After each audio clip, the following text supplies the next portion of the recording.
Isabela Broadcast Center. Himpilang tumatalakay sa mga proyekto at serbisyong tunay para sa tao. Hatid ang mga proyektong nag-uugnay sa bawat Isabelenyo saan man panig ng mundo.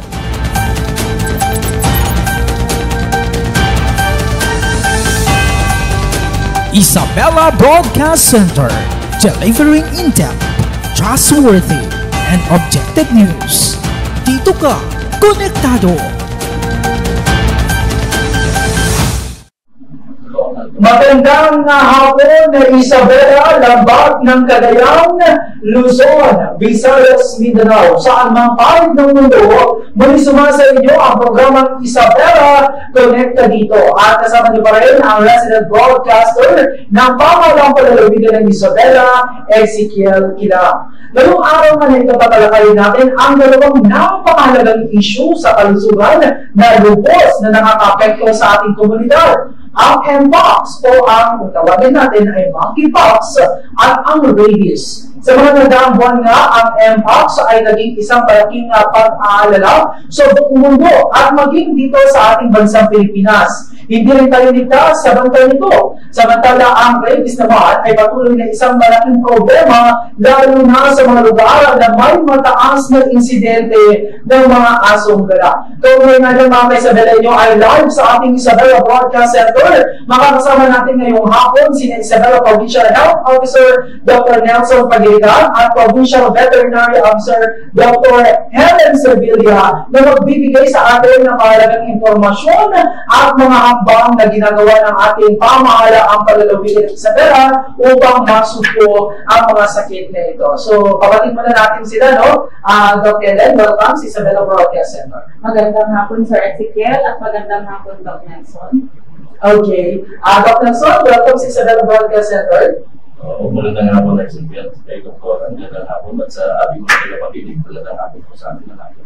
Okay, there you have it. Sa pagkakataong ito ng mga Isabelenyo ay ating tatalakayin ang mga sintomas, sanhi, at lalo na yung mga paraan kung paano tayo makaiwas sa mga sakit na ito. At tatalakayin din natin ang mga programa, syempre, no? Yung servisyo na inaalok ng ating pamalampalalugin ng Isabela upang masiguro ang kalusugan at kaligtasan ng ating mga mamamayan. So siguro, mga dok, no, alam naman muna natin na ang rabies ay isang nakamamatay na sakit na maaaring makuha ng tao kapag nakagat mo ng hayop na may rabies. So, maaari po ba ninyong simulan sa pagbibigay po ng mga paunang impormasyon tungkol sa rabies at kung paano po ito maiwasan? So, pag-usapan mo muna natin mga Kaisabelenyo ang rabies with Dr. Helen.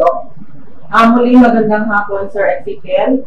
Ang rabies ay isang nakamamatay na sakit ng ating alagang hayop gaya ng aso, pusa, baboy at ibang mammals at ito ay nakakahawa sa tao. Ang sakit na rabies ay isang sakit sa nervous system na ito ay nagkakaroon ng sintomas gaya ng pagkabaliw, pagkaparalisa at kalaunan ay kamatayan. Hindi ito agad na aagapan. Ito ay sanhi ng isang virus na tinatawag nating Lyssavirus na naihahawa sa pamamagitan ng kagat, kalmot o kaya pagkadikit ng laway ng hayop na may rabies sa sugat o balat o may galos at ang ating mga mucous membrane ay posible ding pagkapitan ng virus na yan. About Dr. Nelson, no? Pakibahagi din what's all about, syempre, rabies na alam naman mo natin kapag ganito, ay tatala pa rin po yan, lalo na kapag may mga sinusugod, nagpapapuna sa mga hospital, sa mga RH. Tama ka dyan, Ezekiel, nung lalo na yun, summer, mataas talaga ang mga kaso ng mga nakagagat ng aso sa ating mga kababayan. So, ang rabies talaga ay isang nakakamatay na sakit, no? Wala ka pa rin nakita na na-infect ito na nabuhay. So, kailangan talaga pagpigihan natin ang pag-control dito. Oo. Para mas maging aware, no, mga dok, yung ating mga kababayan sa white shot tayo, no? Ano mo yung mga panumuna, sintomas? Malaman ng ating mga kababayan yung sintomas ng rabies. sa hayop, sa tao, at paano ito nakikilala sa ibang sakit. So kay Dr. Lembuno, ano ba yung sintomas kung magsabi natin, okay, rabies. Paano mo malalaman na ang hayop, particular aso or pusa is may rabies po? Sa hayop, Sir Ezekiel, may dalawang klase uri ng rabies. Ito ay yung furious rabies o kaya dumb rabies. Sa furious rabies, ang hayop ay pakakitaan ng bigla ang pagiging mabagsik, tuloy-tuloy ang pagtulo ng kanyang laway o pagbubula ng bibig, kinakagat ang anumang bagay na kanyang naaabot, at kung ito naman ay nakawala, tumatakbo ito nang wala sa direksyon. Then, nahihirapan itong kumain, uminom, dahil na-paralyze ang kanilang dila at panga, and then sa kalaunan, nahihirapan din silang humiga hanggang mamatay ito. Sa dumb rabies naman, ang hayop ay magbabago ang kilos gaya ng pagiging tahimik, palaging nakahiga dun sa madidilim na lugar, and then meron ding pagkaparalisa, paglalaway, and then nahihirapan pa rin uminom, kumain dahil maparalyze pa rin ang pangatila at kalaunan mamamatay dito. Ito ay nakikilala sa ibang sakit dahil kung ito ay ginagamot natin ay hindi na siya tumutugon sa mga gamot na binibigay. Ito ay nakikilala at sa mga sintomas na nabanggit ko, doon natin nakikilala itong sakit na ito. At least no, sa mga Isabelino natin kapag may aso kayo at may mga ganyang sintomas, ilapit nyo po agad no, sa mga veterinaryo, may mga kakilala mo kayo. How about sa tao naman dito? Kapag kasi yun yung madalas mga kababayan natin, nagsiself-medicate yan. No? Kapag may naramdaman lang sila, may mga sinasabi na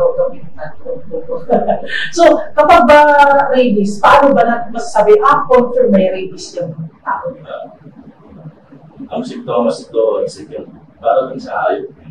Pero mahalaga dito, dapat may history ng kagat ng aso na infected ng rabies. Ano ba ang mga simptomas nito? Unang mo, siyempre nakakaroon ka ng pananabigit sa site, kagat. Pag ito ay lumalala, nagiging matakutin sa tubig at sa pagdunok. Pag sa hangin, yun din. No? So, doon sa laway, maging makapal ang kanilang laway at nagkakaroon pagkapalis sa buong katawan leading to the death of the patient. At syempre, no, sunod ko na natanong ko dyan, no, kapag aside sa nahirapan mo, ano pa ba yung mga ibang epekto ng rabies sa katawan ng tao? Usually nakikita natin kapag daw carrier ka na ng rabies or infected ka na ng rabies, parang takot ka na sa tubig, something like that. Ano pa po ba yung mga effect ng rabies sa katawan? Marami. Bago ka mamatay dito, nakaka-experience ka nung takot sa tubig, sa hangin, at saka yung sa pagdunok, nagkakaroon cardiorespiratory failure ang tao, no? At before that, nagkaka-paralyze lahat ng buong katawan mo, no? Leading to death talaga. Oh, nako. How about you, Doc Helen, no? Sa naman, sa aspeto ho, sa mga hayop, paano naman nakaka-apekto ang rabies sa pag-uugali ho ng hayop? Sa hayop naman, Sir Ezekiel, ang rabies ay isang sakit na nakaka-apekto nga sa nervous system. Pag apektado ng ating nervous system o ang utak ng ating mga alagang hayop, ito ay magkakaroon na ng pagbabago ng ugali. Kaya nga tinatawag nating asong ulol kasi nga nababaliw na sila, o kaya agkwerong or maguyong nakito sa ibanag kasi nagbabago na yung kanilang pag-uugali dahil affected na yung kanilang utak. Halimbawa, ang dating maamo at malambing na aso ay biglaan na lang siyang magiging mabagsik, hindi na rin nila makikilala, at ayun na nga, kinakagat ang anumang bagay na kanyang naabot, o kaya kung nakawala nga, talagang tumatakbo yan, at kung lahat ng mga nakaharang sa kanyang daraanan ay kinakagat niya. So, kaya dapat pag ang ating mga alaga, pag matamlay na, kailangan talagang obserbahan natin yung mga pagbabago sa mga kilos nila. Ipakonsulta na agad sa ating mga veterinaryo. Ito naman, kay Doc Nelson, nandyan ho kasi na right after makagat ka ho, no, ng hayop. Let's say, madalas naman, no, aso at pusa, yun talagang carrier or infected din ho ng rabies. Gaano ho ba kabilis ang pagkalat ho ng rabies sa katawan ho ng tao kapag nakagat ka na ho ng hayop na may rabies ho, Doc? Depende, no? Sa lokasyon, kung saan nakagat, no? Usually, yung mga nakakagat sa mukha, sa ulo, sa leeg, usually inaabot lang ito ng 3 buwan. So, pero yung mga nakakagat sa paa, medyo mahaba, yung maabot na 1 taon, no?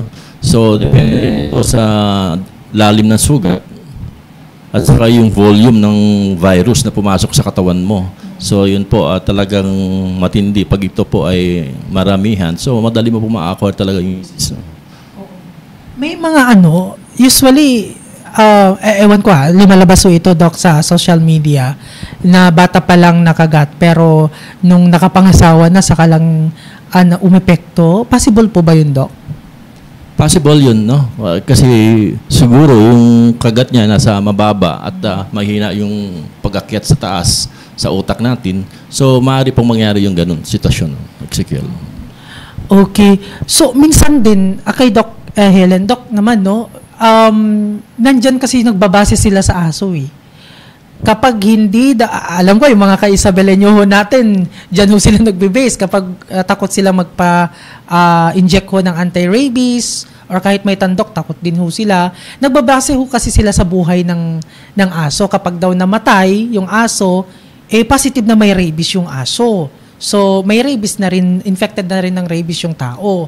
So, gaano ho ba katagal ang buhay ng hayop kapag may rabies, Doc? Sir Ezekiel, pag yung mga symptoms na nabanggit ko ay nasa aso na obserbahan na natin, within 3 to 7 days, namamatay na yung aso. Pero tawag dito, meron naman depende kasi sa symptoms na nasa kanya. Pag nakakagat yung aso, kailangan obserbahan within 14 days kasi nga, pag positive yan ng rabies, within 14 days, mamamatay at mamamatay yung aso sa rabies. Pag wala naman siyang rabies, hindi yun namamatay. Oo. So kapag hindi siya nakakagat? Pag hindi siya nakakagat, at kung hindi siya nakakagat, at nandyan pa rin sa kanya yung symptoms, within 14 days, mamamatay at mamamatay siya. Oo. Pero, Doc, pwede just to lang, no? Pwede pa po bang mai-save yung life nung aso na infected ho ng rabies? Pag once na infected na ng rabies yung aso, hindi na natin yun may save. Talagang mamamatay at mamamatay yan, Sir Ezekiel. Anyway. Kay Doc Nelson naman, no? Doc, ano naman yung mga komplikasyon na maaring mangyari kapag hindi naagapan ang rabies sa tao? Kasi minsan, may napapanood tayo parang hindi nila nakokontrol yung sarili nila, yung parang hindi na rin nakikilala yung ibang tao. Parang ano ho ba yung particular na complications nito? Usually nagkakaroon ng pamamaga ng utak, no? Encephalitis. So nagkakaroon din ng cardiorespiratory arrest dahil so baksak nito, Ezekiel, kakaroon talaga ng death, no? Patungo sa kamatayan ng ating pasyente, no? So ganun po ang nangyayari diyan, no? Delikado ho pala yun, no? Kaya sa ating mga ka-Isabelenyo, no? Sana ho, i-take note ho ninyo yung mga sinasabi nila Doc Nelson at Doc Helen. Ito naman ho, no? Speaking of rabies, syempre, nandyan ho ang pamalampalalawigan ng Isabela, very active para ho sa pagtugon ho dito. Para ho sa kalaman ho ng ating mga kababayan, ano ho yung mga programa ng inyong tanggapan, syempre, through the Provincial Government of Isabela upang maiwasan ho ang pagkalat ho ng sakit ho na ito na rabies sa PVET ho, Doc Helen? Sa Provincial Veterinary Office ng Isabela, may mga aktibong programa na aming ginagawa ngayon para sa rabies prevention. Gaya ng massive dog vaccination and registration drive sa mga barangays. Number 2 is yung information education campaign sa mga paaralan at barangay. At sa mga events kagaya ng dog show at mga town fiesta. Mayroon din, namimigay kami din ng mga flyers, information tungkol sa rabies, kung paano natin maiiwasan ito. At laking ang pasasalamat namin sa Provincial Information Office dahil nga tinulungan kami sa pag-reproduce at pag-design po ng ating mga flyers ngayon na pinamimigay. And then, nagkakandak din kami ng monitoring and sa impounding ng ating mga stray dogs sa tulong ng ating mga municipal local government units. And then, nagkakaroon din ng dog population control sa pamamagitan ng pagkakapon sa mga lalaking aso at pusa at saka ligation naman dun sa mga babaeng aso at pusa. Nagkakaroon din ng paggawad ng mga parangal sa mga best implementer sa RA 9482 o yung tinatawag nating Anti-Rabies Act of 2007 dito sa ating mga lalawigan. At bilang bahagi ng ating long-term strengthening ng ating rabies prevention, nakapaloob sa plano ng PVET na mag-hire ng mga vaccinators para mapalawak yung ating saklaw na babakunahan sa dito sa ating lalawigan. Nako, nandyan talaga yung layuning mapalawak pa yung saklaw, no, ng pagbabakuna sa mga hayop sa ating probinsya. Pero Doc Ellen, gaano ba active din naman yung mga kababayan natin when it comes sa pagpapabakuna sa kanila mga alagang aso? Yung iba kasi, no, hindi naman lahat. Yung iba, sasabihin nila, wala nang time. Yung iba naman, hindi ko mahuhuli yung aso ko, ayaw sa akin. So, gaano naman yung nila, pakikipagtulungin nila, yung cooperation nila, kumusta so far? Yung sa aming pagbabahay-bahay, Sir Ezekiel, maraming mga gustong may-ari na talagang nagpapabakuna nga dahil nga dun sa mga napapanood na rin nila sa social media. So, maraming may gustong magpabakuna na ngayon. Kahit din sa ating office, sa clinic natin sa office, ay marami na rin nagdadala dahil takot na rin sila. Kasi alam na nila na ang tanging prevention lang talaga ng rabies sa aso ay vaccination. So, maraming may gusto. Paano ho ba yun? For example, follow-up lang, Doc, no? May certain age ho ba yung aso o yung pusa na pwedeng bakunahan ng anti-rabies? How about mga tuta? Pwede na daw po ba? Inuumpisahan nating binabakunahan ang mga aso at pusa sa edad na 3 months old pataas, and then inuulit yan kada taon. So yearly? Yearly. Binubooster natin sila yearly. After booster, okay na? Okay na sila. Hindi na ho sila mahawaan ng kapag nakagat ng masasabi na nating protektado na sila. Kahit kagatin sila ng carrier ng oo. Ang tanong ho, dyan, may bayad daw. Doc. Yung bakuna sa rabies, ang ating provincial government through ang ating mahal na governor at vice governor ay pinagdahan po ang pagbibili ng bakuna natin sa anti-rabies vaccine sa hayop. So, libre ang ating pagbabakuna sa mga aso at pusa. So, grab nyo na ho yung opportunity ho na ito. How about sa naman, Doc, no? Sa Provincial Health Office naman ho natin. Ano naman ho ang ginagawang mga inilatag ho ninyo para nang sa ganun mapuksa, masolusyonan itong pagdami ho ng kaso ng rabies po? May mga inisyatibo ang provincial government of Isabela tungkol dito, no? Sa prevention and control ng rabies. Actually, nag-issue ang probinsya ng Executive Order number 13 para i-enforce yung mga provisions sa Republic Act 9482, no? So, meron din tayong Executive number 5 na nagmamando sa ating mga local chief executives na mag-create ng isang anti-rabies task force, no? At sa maglaan ng pondo para sa mga vaccines na bibilhin para sa mga taunang pondo nila, Ezekiel. Oo. Pero, Doc, matanong ko lang, yung naman, kasi hindi pa rin naiwasan, may tandok pa rin eh. Kumusta naman yung awareness nito or yung cooperation ng mga kababayan natin?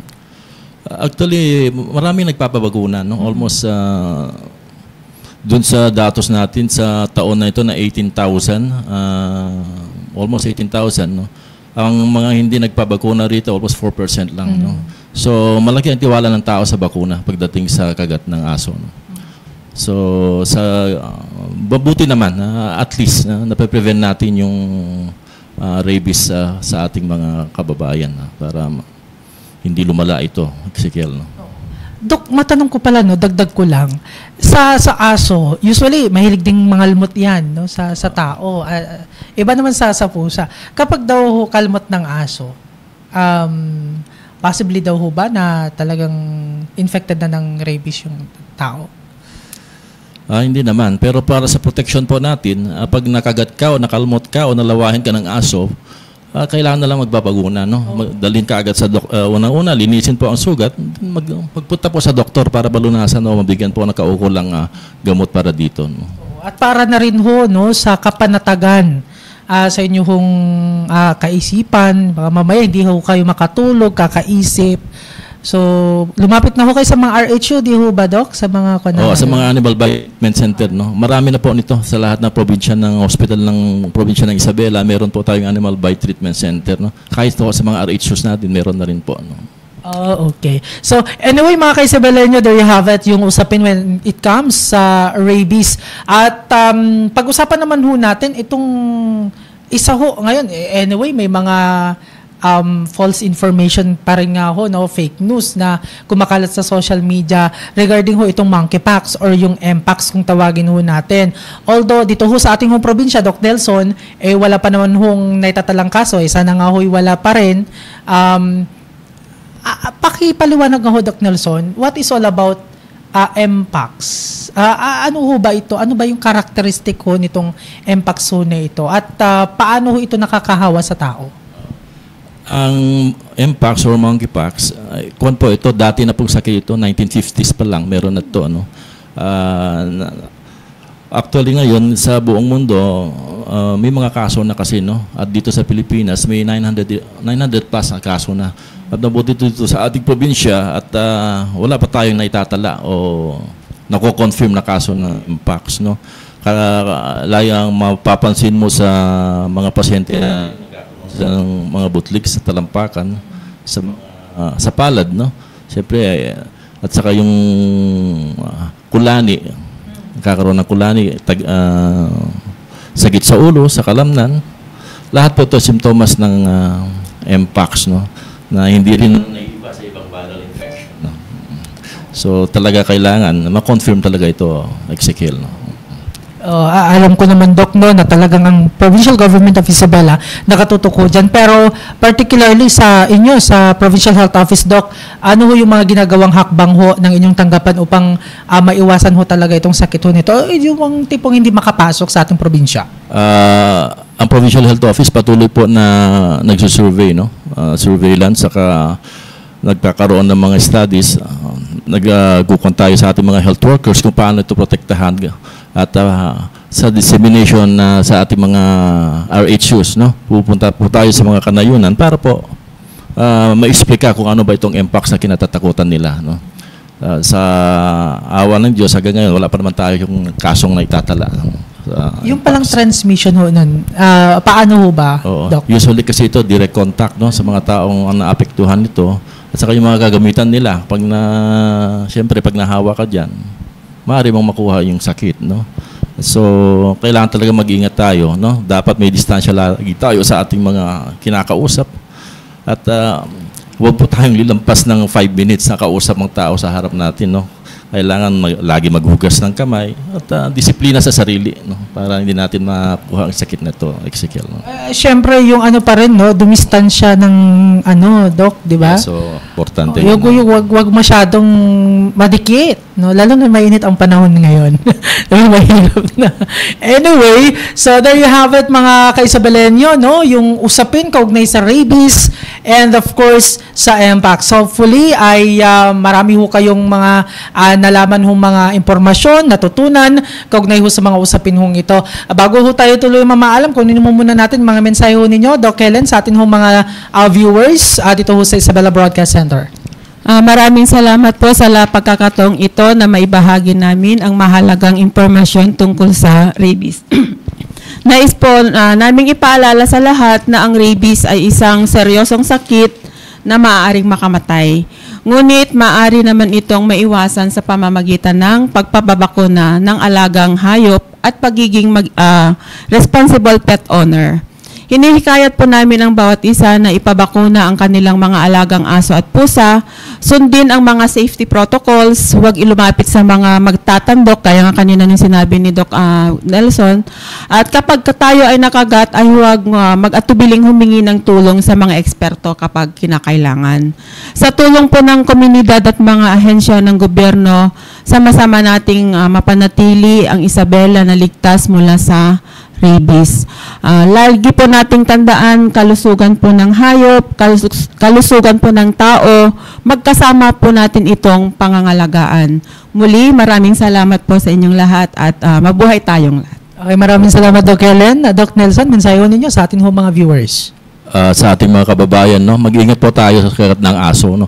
Pag nakagat po tayo, kahit isang kagat lang po, maaari po natin ikamatay. Pero sa isang tusok ng anti-rabies o vaccine, makakaligtas po tayo rito. No? So, pag-aralan po natin ang sakit na rabies saka Mpox. No? Kasi po ito, makikita naman ito sa ating mga cellphone kung gusto po natin pag-aralan ito. Kasi ang social media nandyan lang po. No? At makakamit natin o makikita kagad natin kung ano ang sakit na ito. No? Yun po, Ezekiel. No? Okay. Maraming salamat, Doc Nelson at Doc Helen, no, sa inyong time na ipinagkaloob para mabigyan natin ng mga tama at mga kaukulang impormasyon ang ating mga ka-Isabeleno. And of course, sa ating mga viewers sa manhong panig ng mundo. At again, there you have it, mga ka-Isabeleno, sama-sama natin pangalagaan ang ating kalusugan at kaligtasan laban sa mapanganib na mga nabanggit na mga sakit na ito. Sa pamamagitan ng tamang impormasyon at koordinasyon, makakamit natin ang isang ligtas at malusog na komunidad.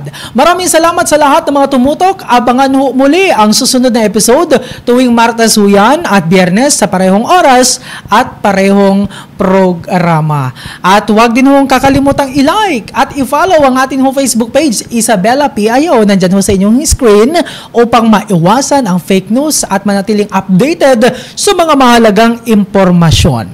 Sa ngalan ng ating Provincial Information Officer na si Attorney Elizabeth Binag at ng Isabela Broadcast Team, ako po ang inyong resident broadcaster ng Pamalang Palalawigan ng Isabela, Ezekiel Kilang, na nagsasabing, etam nga na. Maraming salamat po, Doc. Thank you po.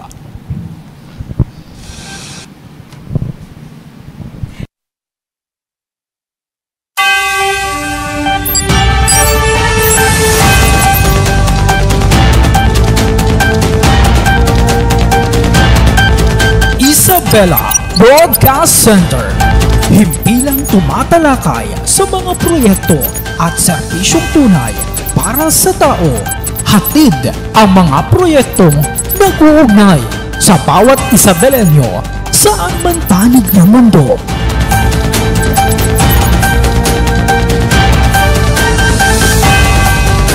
Isabela Broadcast Center, delivering in-depth, trustworthy, and objective news. Dito ka, konektado